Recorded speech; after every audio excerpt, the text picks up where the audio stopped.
بسم الله الرحمن الرحیم. دا د 15مه سپارې دویم درس دی او د بنی اسرائیل سورت چې 18مه سوره ده 13 نه تر 30 آیت تاسو کولی شئ چې ورسره ولولئ.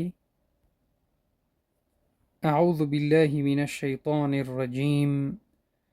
فی عنقه، په غاړه د هغه کې، منشورا، غوړېدلې، مترفیها، مفهوم دی چې کبرجنو مالدارو ته، مذموما مدحورا، ملامت کړی شوی، شړلی شوی. فدمرناها، مفهوم دی چې نو هلاک کړو موږ هغه،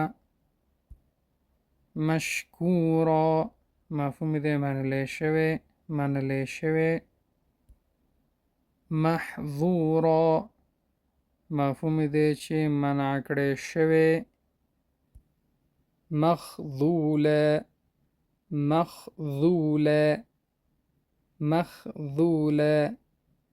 بې برخې شوی. او کلاهما، یا دواړه. امید درس مزه شوی نو رسان سره شیر کوي. الله مو مل شه.